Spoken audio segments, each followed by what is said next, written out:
Fake HOA patrol mocked my army tattoos. Froze when I mentioned ranger school. I thought I'd left the battles behind when I came home from the army.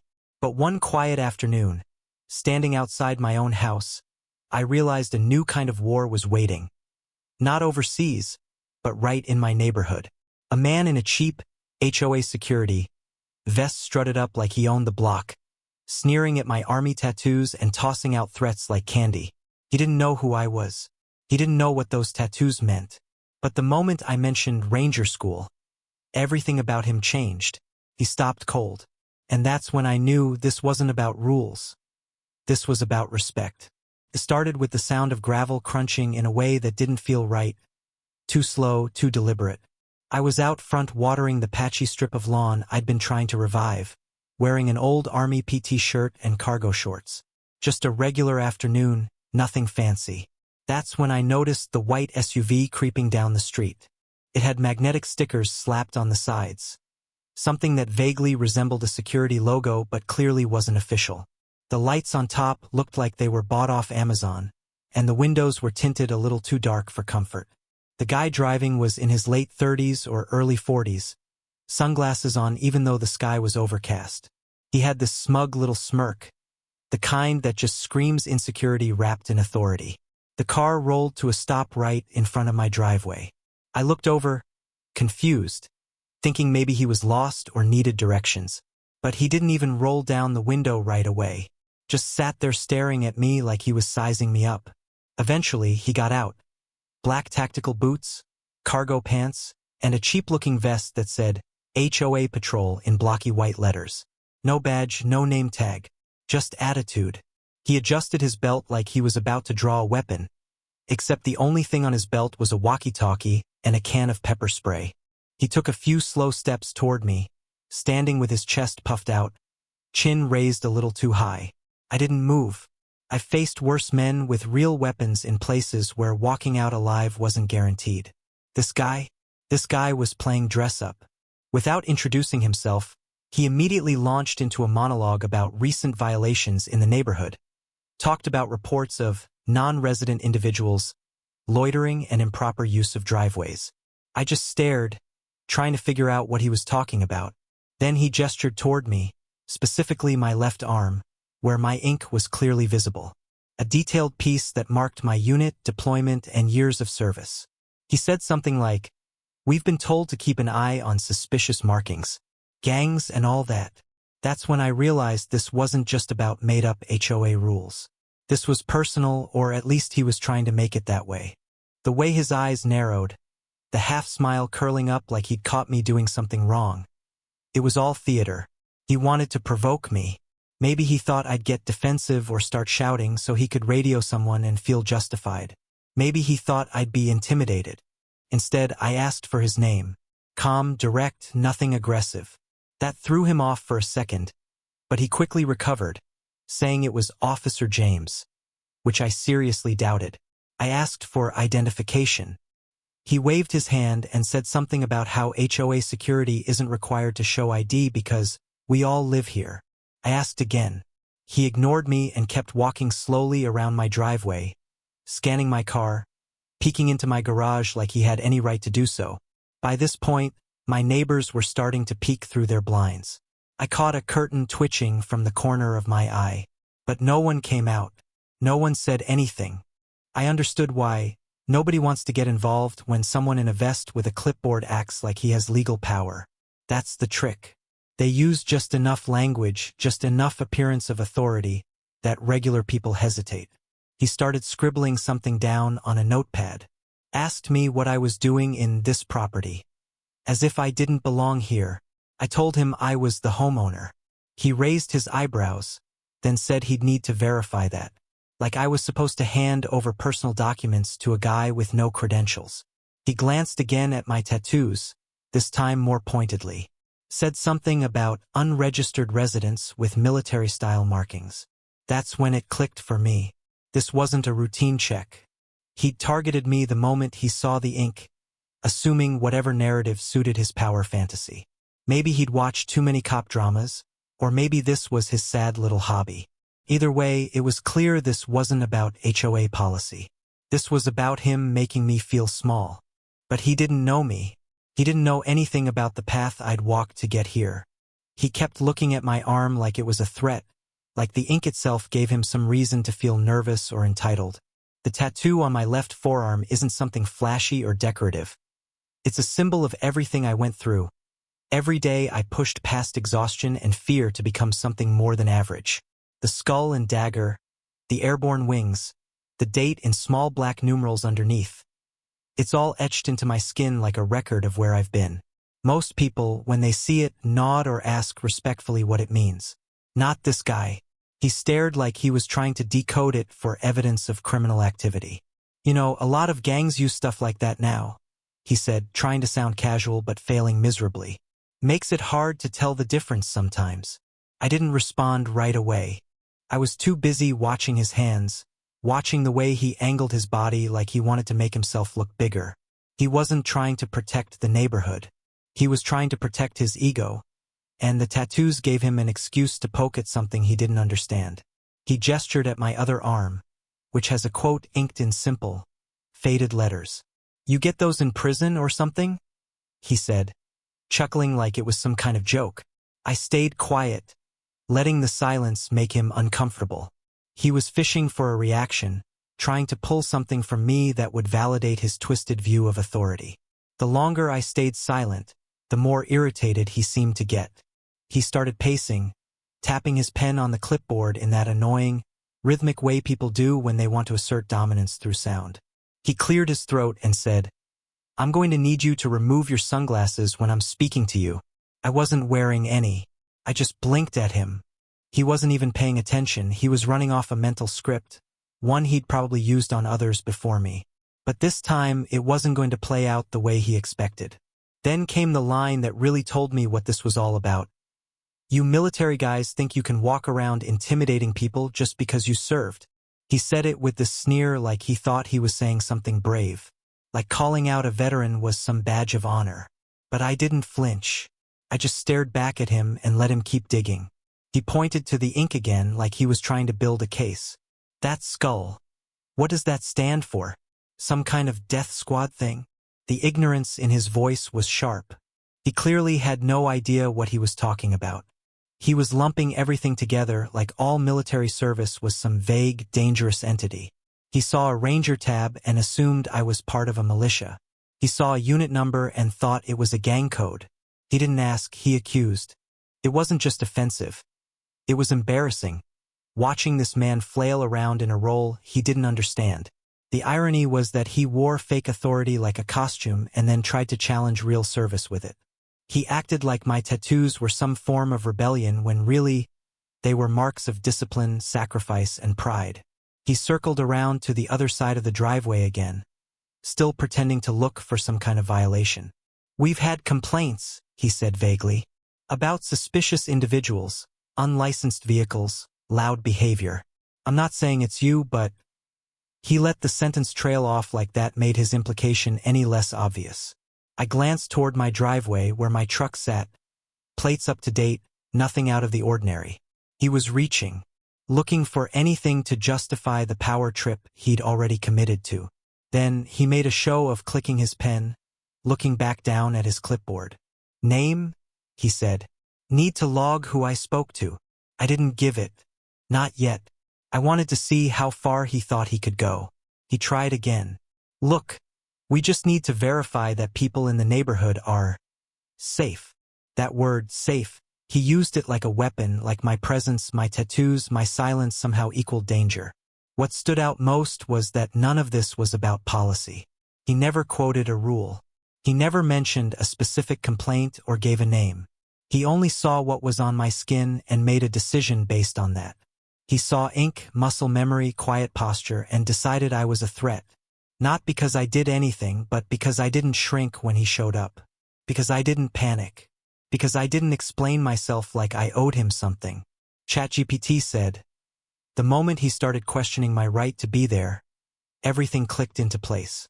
His entire attitude had shifted from condescending to confrontational. He wasn't there to protect anything. He was there to challenge. I had seen it before, That look in a man's eyes when he was searching for a reason to justify his behavior, looking for some excuse to exercise control.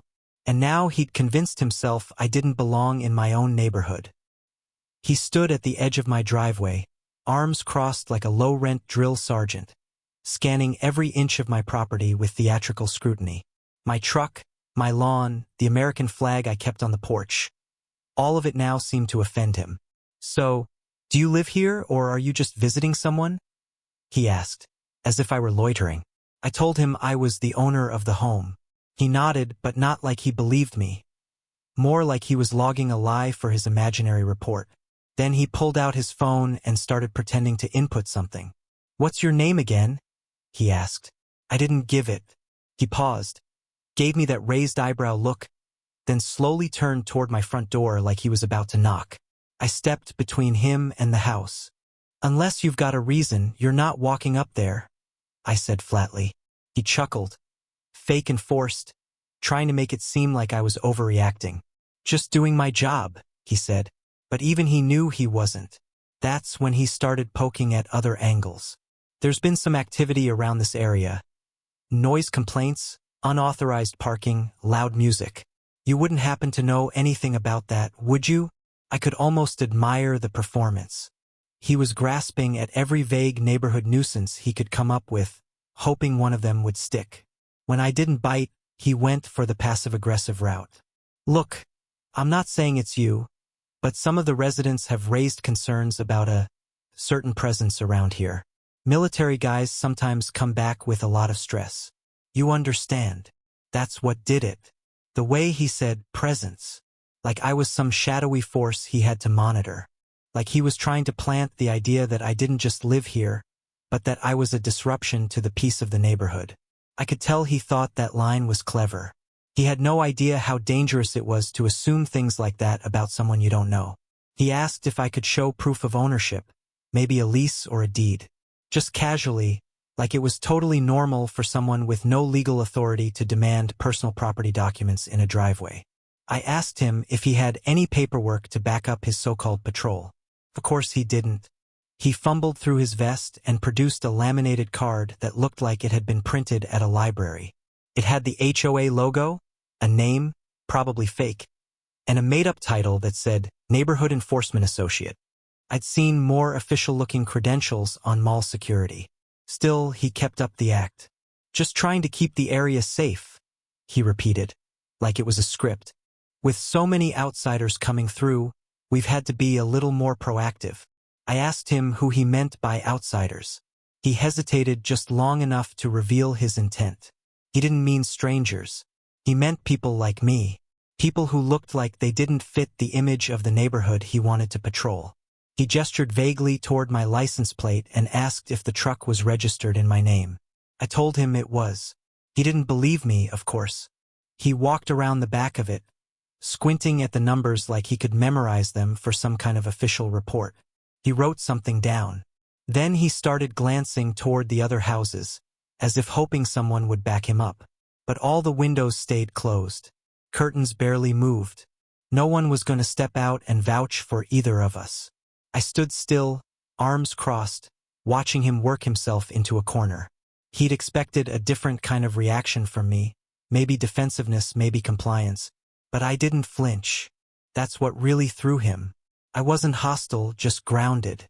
That kind of confidence is unnerving to someone who depends on intimidation to hold power. Then he circled back to the front of the driveway and said, "I'm going to have to make a note of this interaction and forward it to the board." Like that was supposed to scare me. Like the board was some judicial council with the power to evict homeowners on suspicion of being too quiet or too tattooed.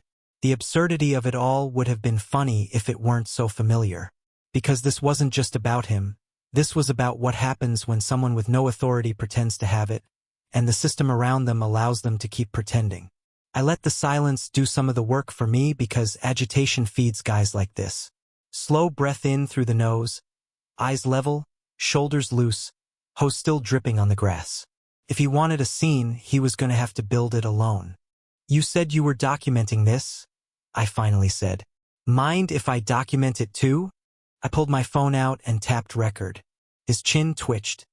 He told me filming HOA security was discouraged.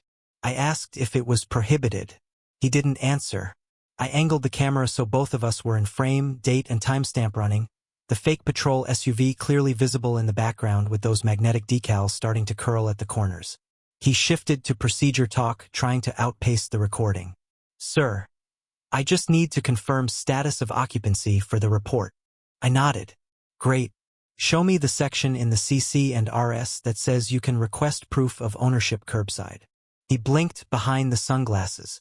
I offered to call the property manager together so we could all be on the same line. He waved that off.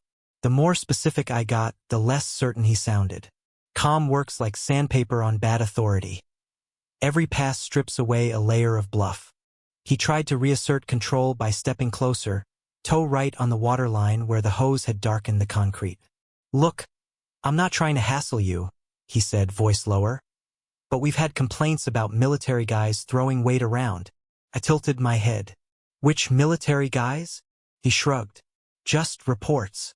I asked from which homes. Another shrug. I asked for a case number. Nothing. The phone kept recording. His eyes flicked to it, then back to my arm again, to the unit crest. That airborne thing, where'd you get that? He asked, like maybe I'd say a tattoo shop at the mall and he could tag me as a poser. Army, I said, neutral tone. No flex. He smirked. Yeah? Everyone's Army these days. That one slid right past me. Active? Guard? Reserve? Ever deploy? I asked. He bristled. I don't have to answer questions. Neither do I said, still flat, still even. Another beat passed. Neighbors kept watching from behind glass. The whole street felt like it was holding its breath. He jabbed his pen toward the ink again. So what, you were infantry? I could have left it there. I could have said nothing and let the report he was bluffing about die on his clipboard. But there's a point in every bad encounter where you decide whether to keep absorbing hits or set the line. I chose the line. I rotated my forearm so he could see the tab worked into the design, subtle but clear to anyone who knew. Ranger qualified, I said. Class 0, I gave him the year. Benning, Dahlonega, Florida phase. Got the tab the hard way. The smirk fell before he could catch it. His eyes snapped from the tattoo to my face like he was recalibrating the whole situation. Ranger? He repeated, smaller voice now. I nodded once. Yeah, Ranger school. I let the words sit there between us. Not bragging, just factual, like confirming weather conditions on a range card. He took half a step back without meaning to. Boots scraped wet concrete. The pen stopped tapping. His shoulders lost that puffed-out shape and settled into something closer to careful. He glanced over his shoulder at the SUV, then at the houses. He cleared his throat like he wanted to recover authority and asked what unit, but the question came out thin. I told him the unit number once, nothing extra. Radio static popped on his belt and he fumbled to lower the volume. I said if the board had concerns about veterans in the community, I'd be happy to attend a meeting and walk them through standards, licensing, whatever documentation they needed so long as it was applied evenly. He nodded too fast. The camera kept recording. Water from the hose pooled around our boots. For the first time since he'd pulled up, he seemed to be measuring his words before he spoke. The shift in his body language was instant, like someone had pulled the plug on his whole performance. He no longer carried that overinflated posture, and the swagger in his voice was gone. Where earlier he had stood with his chest forward and arms crossed like a cartoon cop, now he was visibly unsure. His weight shifting from foot to foot like the ground under him had changed texture. He kept glancing between me and the phone recording in my hand, eyes darting around like he was looking for an exit ramp from the mess he'd created. He muttered something about not meaning any disrespect, but the words were barely audible. There was none of that sharp tone from earlier, none of the veiled accusations.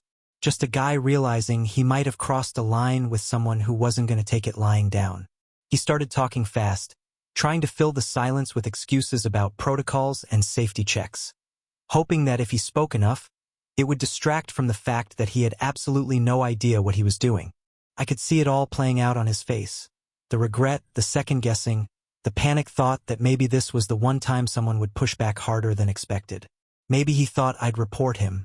Maybe he worried the HOA board would find out he had falsely profiled a veteran homeowner in broad daylight with witnesses.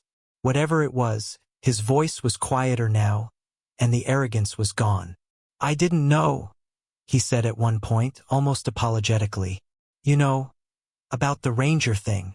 I didn't respond. I didn't have to. That wasn't the issue, and he knew it.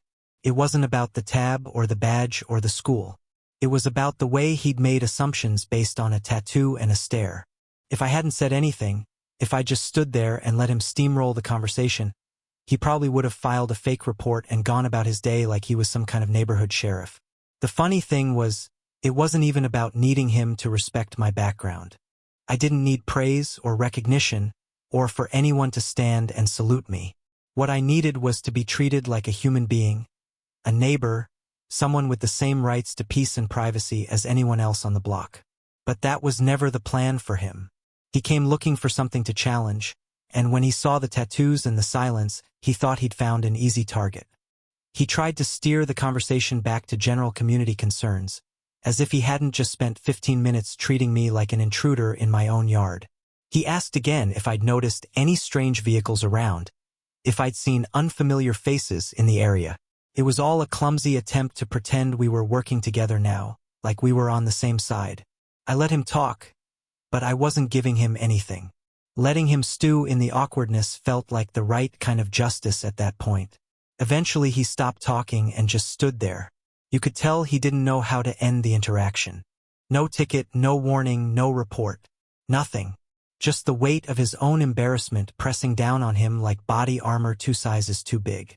He finally cleared his throat and said something about just making rounds, then turned to walk back to his SUV. His footsteps were quieter than before. No more swagger. No more pretending. When he reached his car, he looked back once like he expected me to say something. I didn't. I just watched. He got in, shut the door, and sat there for a few seconds before the engine started. The decals on the side of his SUV fluttered a little in the breeze, and the peeling edges made the whole thing look even more ridiculous now. He didn't flip on any lights this time. He didn't cruise slowly or scan the street like before. He just pulled away, a little too fast, like someone trying to disappear before anyone else asked questions. After he drove off, the silence in the neighborhood was louder than his engine had ever been. I stood there for a minute, hose still in hand, watching the spot where his SUV had been just moments ago. The tension hadn't left completely, but something about the way he peeled out told me this chapter wasn't over. Not for him and definitely not for me. I'd been disrespected before. I'd been misunderstood before. But being targeted in my own driveway for simply existing and wearing my history on my skin, that lit something deeper. I walked inside, set down my phone on the counter, and replayed the video. Every frame confirmed what I already knew. He had no business being there. No legal right. No real authority. Just an inflated sense of power wrapped in a flimsy vest and a clipboard. But the damage from people like that doesn't always come from what they do. It comes from what they think they're allowed to do and how many others just let them. I decided not to let this slide. Not this time. I started by reviewing the HOA documents, the bylaws, the patrol guidelines, the sections about enforcement authority. I'd read them before when I first moved in, but now I combed through them like I was prepping for a mission. I highlighted every line that contradicted what Officer James had done. He'd violated about 4 different rules just by stepping onto my driveway without a written complaint. The HOA's own document stated that security patrols were non-enforcement observers, meant only to report issues to the board, not interact with homeowners unless asked. Next, I drafted a formal complaint. Not an angry rant, not a threat, just a factual, detailed account. Timestamps, summary of the conversation, screenshots from the video. I attached a scanned copy of the patrol guidelines and marked the specific sections he'd ignored.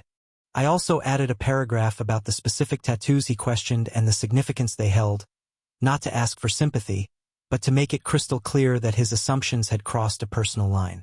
Then I CC'd the property management company and requested acknowledgement of the complaint in writing. While I waited, I decided to do a little research. I searched the name he'd given, Officer James. along with the HOA patrol company's name printed on the SUV magnet. Not surprisingly, there was no official website, no contact info, just a few mentions on a local forum where other homeowners complained about overzealous security volunteers. A couple had even described interactions that sounded eerily similar to mine. Unverified patrolmen walking around at night, asking invasive questions, making veiled threats, especially to younger homeowners or those with military or biker tattoos. One neighbor had posted about a man fitting his description asking to inspect their garage for unauthorized storage. Another said he kept circling their house every night at 9 p.m. and then taking photos of their car. I reached out to both posters privately, introduced myself, and shared that I had video proof of a nearly identical incident. Within 24 hours, both responded, relieved they weren't alone. One of them, a retired Navy corpsman, said he'd tried reporting the guy but never heard back. The other had filed a police report when she caught him trying to peer into her backyard. It was clear now that this wasn't an isolated overstep. It was a pattern. This wasn't about me personally. It was about what happens when a community allows someone to parade around as authority without any real oversight. And too often, the people they target are the quiet ones. The veterans, the renters, the families who keep to themselves. Easy targets for someone with a bad-shaped ego and no accountability. A week later, I got a response from the HOA.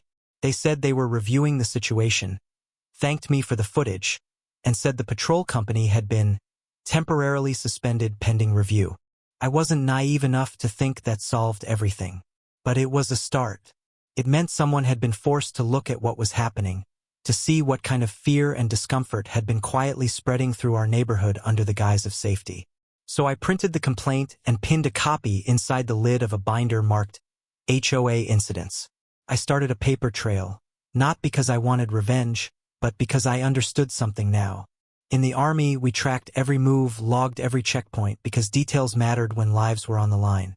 Out here, in the civilian world, details still mattered. They were the difference between being brushed off or being heard, between letting something fester or stopping it before it got worse, between being quiet or being respected. HOA 7.